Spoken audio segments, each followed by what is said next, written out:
જય ગિરનારી મિત્રો, ફરીથી ભ્રમણ કરતાં કરતાં એક એવા મહાદેવના મંદિરના દર્શન કરવા પહોંચી ગયા છે કે એ મહાદેવ ઉપર, જોકે એ મહાદેવ પોતે સ્વયંભૂ છે અને સાથે સાથે એ મહાદેવ ખુલ્લા આકાશની નીચે બેઠા છે. કેટલી વાર પ્રયત્ન કરવા છતાં, મંદિર બનાવવા છતાં મહાદેવને ખુલ્લામાં જ બેસવું છે. એવા મહાદેવના દર્શન કરવા આપણે પહોંચી ગયા છીએ. હું તમને આખું લોકેશન દેખાડું, સાથે મહાદેવ કેવી રીતનું ખૂબ જ સુંદર મંદિર છે, ખૂબ જ સુંદર જગ્યા છે, સાથે સાથે ખૂબ જ જૂની એક વાવ પણ આ જગ્યામાં છે.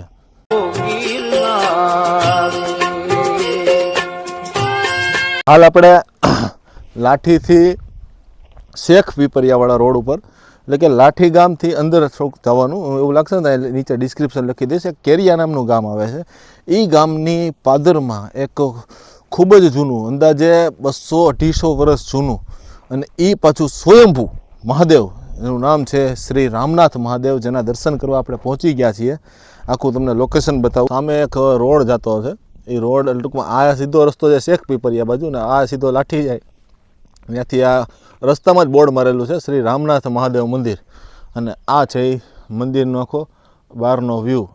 મંદિરમાં આમ બહારથી છે ને સીધા તમે જુઓ ને એટલે સીધું સામે જ રામનાથ મહાદેવ એવું લખેલું દેખાય, એટલે મંદિરમાં બહારથી સીધા તમને દર્શન થઈ જાય. પણ આ મંદિરની વિશેષતા એવી છે કે આ મંદિર જે છે ત્યાં ઘણી બધી વાર મંદિર, એટલે કે આખી ઉપરનું આખું ઘુમ્મટ ને કમ્પ્લીટ મંદિર બનાવવાનો પ્રયત્ન કરેલ છે, પણ એકે વાર મંદિર બની શક્યું નથી. એની સિવાય અહીંયા એકવાર રુદ્રાભિષેક, એટલે કે રુદ્રીનો એક મોટો યજ્ઞ અથવા તો એ જે આખું કહેવાય એ વસ્તુ કરવા માટે લાંબી પ્રોસેસ કરવામાં આવેલી, ટૂંકમાં થાય છે હવન કે આ છે તે છે, એના માટે અહીંયા મંડપ બાંધવામાં આવ્યો હતો મંદિરની ઉપર, એટલે કે શિવલિંગની ઉપર.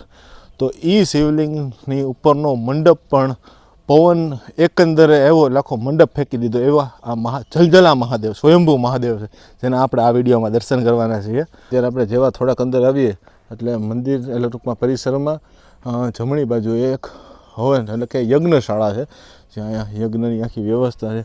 ખૂબ જ સુંદર અને એકદમ મસ્ત લોકેશનવાળું આખી જગ્યા છે.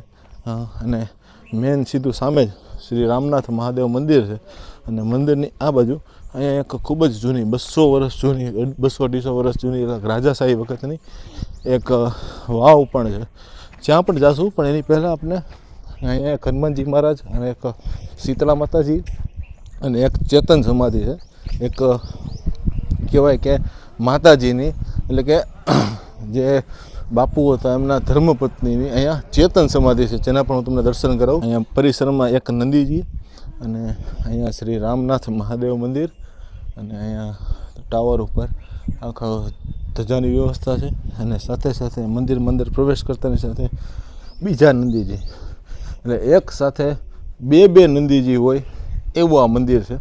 અને એની આગળ નાના એવા કાચબાજી, અને આ છે એ સ્વયંભૂ પ્રગટ થયેલું શ્રી રામનાથ મહાદેવ મંદિર.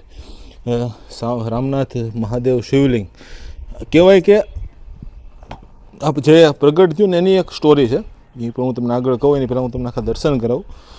અહીંયા મા ગંગાજીની મૂર્તિરૂપી દર્શન છે, અહીંયા મા પાર્વતીજીની મૂર્તિરૂપી દર્શન છે, આ બાજુ ગણપતિજી, સામે હનુમાનજી, અને અહીંયા ગુરુદત્ત મહારાજની પણ મૂર્તિરૂપી દર્શન, અને સાથે સાથે આ ખૂણામાં છે શ્રી સંતોષી માતાજીની મૂર્તિરૂપી દર્શન. આ આખા આપણે મંદિરના પરિસરના આપણે દર્શન કર્યા. અને અહીંયા તમને મેં પહેલાં વાત કરી પ્રમાણે આખો મંદિર બનાવવાનો કન્સેપ્ટ હતો, પણ આ દાદાની ઈચ્છા છે કે મારે ખુલ્લા આકાશની અંદર બેહવું છે, એટલે અહીંયા ક્યારેય મંદિર બન્યું નથી. મંડપ પણ નાખવામાં આવ્યો તો મંડપ પણ ટક્યો નથી, જ્યારે મેં તમને આગળ કીધું.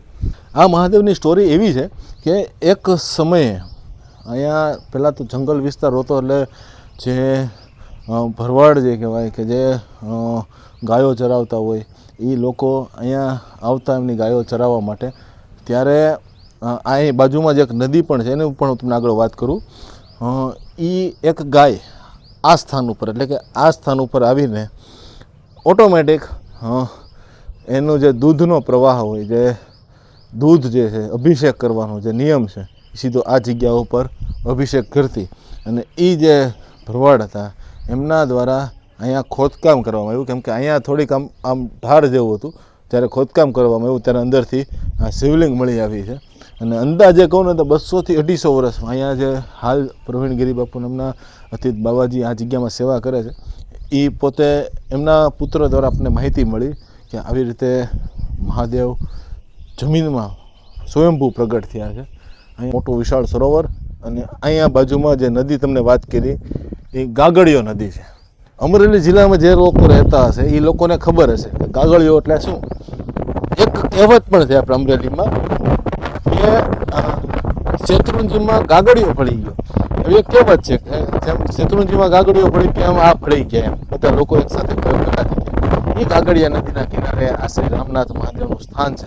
અને હજી જે બીજા દેવસ્થાનો છે તમને દર્શન કરાવું, સાથે સાથે એક ખૂબ જ જૂની વાવ પણ એકદમ ચકાચક વાવ જેના પર તમને દર્શન કરાવું. મંદિરની બહાર આવી ગયા છીએ અને મંદિરની બહાર આવતા જ વહેલા શીતળા માતાજીનું સ્થાન છે. એમ કે આ ગામની અંદર એક મેન મંદિર જે કહેવાય એટલે નાના મોટા ઘણા બધા દેવી દેવતાઓનું સ્થાન હોય છે. અને બાજુમાં એક ખૂબ જ સુંદર હનુમાનજી મહારાજનું સ્થાન છે. વાહ, ઓમ રેમ હનુમંતાય નમો નમઃ. અને અહીંયા એક આખી વ્યવસ્થા રાખેલી છે જ્યાં હાલના જે બાપુ છે એમની ટૂંકમાં વ્યવસ્થા માટેની આખી જગ્યા છે. અને સાથે સાથે આ તમને વાત કરી પ્રમાણે અહીંયા એક સમાધિ છે, ચેતન સમાધિ, એક લેડીઝ એટલે કે માતાજીની, જેમનું નામ છે પાર્વતી માતા સમથિંગ કાંઈક લખેલું છે, જેમની અહીંયા ચેતન સમાધિ છે, જેના પણ તમે દર્શન કરી રહ્યા છો. ચેતન સમાધિ એટલે જેની સ્મૃતિ હજી પણ અહીંયા જાગૃત છે, જેની ઉર્જા, જેનો પાવર હજી પણ અહીંયા જાગૃત છે, એવી બધી સમાધિને ચેતન સમાધિ કહેવાય છે. સમાધિને એક પ્રકારની ઉર્જા તો હોય જ છે, પણ એક એક્સ્ટ્રા ઉર્જા જે કહેવાય કે એક પાવર કે અહીંયા તમે ખાલી માથું ટેકો એટલે તમને કાંઈક અસર થાય અથવા તો તમારી કાંઈ મનોકામના હોય એ પૂર્ણ થાય, એ ચેતન સમાધિ કહેવાય છે. પાછળ પણ એક અહીંયા પક્ષી ઘર બનાવવામાં આવ્યું છે. હવે આપણે જઈએ સીધા વાવમાં અને વાવના તમને દર્શન કરાવું. સોમનાથ મહાદેવ મંદિરની બાજુમાં જ એક આ ખૂબ જ જૂની વાવ છે જેને આપણે દર્શન કરવા જઈ રહ્યા છીએ. વાહ ભાઈ વાહ. આપણે જઈ રહ્યા છીએ વાવની અંદર. વાવ પણ અહીંયા જે બાપુ જે છે એમની પાસેથી જાણવા મળ્યું કે આ પણ રાજાશાહી વખતની ખૂબ જ જૂની 200-250 વર્ષ જૂની આ વાવ છે, જ્યાં અંદર એક માતાજીનું સ્થાન પણ છે એવું પણ આપણે જાણવા મળ્યું. હાલ તો આ વાવની કન્ડિશન ખૂબ જ સરસ છે, વ્યવસ્થિત છે. અને અહીં જે લોકો રહે છે એ થોડા ઘણા સમયે અહીંયા થોડીક સાફસૂફ ને બધું કરતા રહેતા હોય છે, એટલે વાવની હાલત તો એકદમ ચકાચક છે. હમણાં ઘટકમાં કાંઈ ઘટતું નથી, બધું પરફેક્ટ છે. કેમ કે અહીંયા વર્ષોથી જે સેવા પૂજા કરતા હોય એ લોકો અહીંયા વાહ ભાઈ વાહ. આ ક્યાં વાવ છે, જોકે અત્યારે ભર ઉનાળો છે. અને હજી એક તમને ગુડ ન્યૂઝ આપી દઉં કે અમરેલીમાં આજના તારીખમાં, આજે વિડીયો જ્યારે લાઈવ થાય ત્યારની, હું જે શૂટ કરું ત્યારની વાત છે, અમરેલી જિલ્લાની આ જગ્યા છે. અને અમરેલીનો તમને રેકોર્ડ કહું તો અમરેલીએ એક રેકોર્ડ બનાવ્યો છે ભારત દેશમાં કે આજના દિવસમાં 44 ડિગ્રી તાપમાન છે. છાપામાં પણ તમે વાંચી શકો છો. એ ગરમીમાં હું તમારા માટે વિડીયો લઈને આવ્યો છું, તો એક લાઇક તો કરજો અને બીજું 10 જણાને શેર કરજો. કોમેન્ટ તમારે કરવી હોય તો કરજો, ન કરવી હોય તો તમારી ઈચ્છા. જય રામનાથ મહાદેવ કે જય ગિરનારી, તમારી જેવી મોજ. પણ લાઈક અને શેર તો જરૂર કરજો. ભાઈ તરીકે, નાના ભાઈ તરીકે વિનંતી છે. પછી તમારી ઈચ્છા. ભોળાનાથ બધાનું સારું કરે, પણ શરૂઆત મારીથી કરે. આ ફરીથી તમને વાવ તમે બતાવો ને તો જ્યાં વાવની બે ઓલી કમાન છે, અહીંયા ઓલું પૈડું રાખીને આખી પાણી કાઢવાની વ્યવસ્થા છે.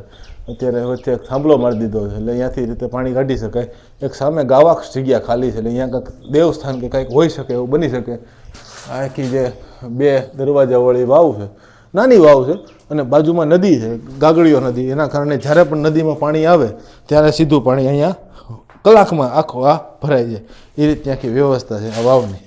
આ વાવના દર્શન કર્યા, મહાદેવના દર્શન કર્યા. હવે તમને ગાગડિયો નદી છે, ભલે અત્યારે ખાલી છે પણ એનો તમને તટ બતાવું. અત્યારે હાલ આપણે એ વાવની બહાર નીકળ્યા. વિશાળ પટાંગણ છે, મંદિર રામનાથ મહાદેવ સામેની જે જગ્યા, અને એક વિશાળ એવું આમ કહેવાય કે ગાર્ડન જેવું છે, જ્યાં ઘણા બધા મિત્રો બધા અહીંયા આરામ ફરમાઈ રહ્યા છે, કેમ કે 44 ડિગ્રી તાપમાન વચ્ચે કામ કરવું ખૂબ અઘરું પડે છે. અને અહીંયા ઠંડકનો અહેસાસ કરતાં કરતાં હાલ આપણે જઈ રહ્યા છીએ જે ગાગડીયો નદી જે છે એના તટ તરફ. અત્યારે જો કે હાવ ખાલી ખમ પડી છે, વિશાળ નદી છે, આપણે લાગતું નહોતું. અહીંયા પણ એક દેવસ્થાન છે. જે દેવસ્થાન તમને વાત કરી ને, જે ભરવાડ દાદાએ જેમણે આ કહેવાય કે આ મંદિરની જેને શોધ કરી અથવા તો જે શિવલિંગ છે એની શોધ કરી, એમની આ સમાધિ છે એવું આપણે મંદિરમાંથી જાણવા મળ્યું. એટલે આપણે એના પણ દર્શન કરાવીએ, કેમ કે એ ન હોય તો આ મહાદેવ અત્યારે અહીંયા બહાર ન હોત. એના થકી એટલે એમને પ્રેરણા થઈ છે, એમની પ્રેરણા થકી આપણે એ મહાદેવના દર્શન થયા. તો આપણે હજી પણ જાય ભરવાડ જે બકરીઓ ઘેટા બકરા બધા ચારવા આવે છે. અને આ સામે નદી ગાગડીયો નદી, ગાગડીયો શેત્રુંજીમાં ગાગડીયો, આ ગાગડીયો છે. શેત્રુંજી બહુ મોટી નદી છે. અને આ એ ભરવાડ દાદાની ખાંભી છે, જેમને શ્રી રામનાથ મહાદેવની કહેવાય કે સુવિધા હતા. એની સિવાય ઘણા બધા નાના મોટા દેવતા દેવી દેવતાઓના સ્થાન છે, અને બીજા સુરાપુરા દાદાનું પણ સ્થાન છે. સામે એક ધૂણો પણ છે, સાથે દેવતાનું છે, કયા એક ખાંભી પણ છે. આ મંદિરના 2 ખાંભી છે, બે ખાંભી પણ છે. થોડુંક ઝૂમ કરીને બતાવી દો, એક સાથે 2 ખાંભી. વાહ ભાઈ વાહ, ક્યાં ભાઈઓ છે? હા હા હા. અને સાથે સાથે અહીંયા પણ એક દેવ માતાજીનું સ્થાન છે. તો એવી ખૂબ જ સુંદર જગ્યાના દર્શન કર્યા, એનું પરિસરના દર્શન કર્યા. ઘણી બધા ટૂંકમાં અનુભવો જે છે આ જગ્યાના, એ મેં તમને વિડીયોના માધ્યમથી કીધું. વિડીયો તમને ગમ્યો હોય તો વિડીયોને લાઇક જરૂર કરજો, ચેનલને સબસ્ક્રાઈબ જરૂર કરજો. ફેસબુકમાં જોતા હોય તો ફોલો અથવા તો લાઇક જરૂર કરજો. ટૂંકમાં મજા આવી, ગરમી લાગે છે. બાકી આવીને આવી કૃપા દ્રષ્ટિ તમારી બધાની અને ગિરનારી મહારાજની રહે સદાય માટે, એવી આશા છે. તો વિડીયો અહીંયા પૂરો કરી. જય રામનાથ મહાદેવ, જય ગિરનારી આદેશ, આદેશ અલખ નિરંજન, નમો નારાયણ.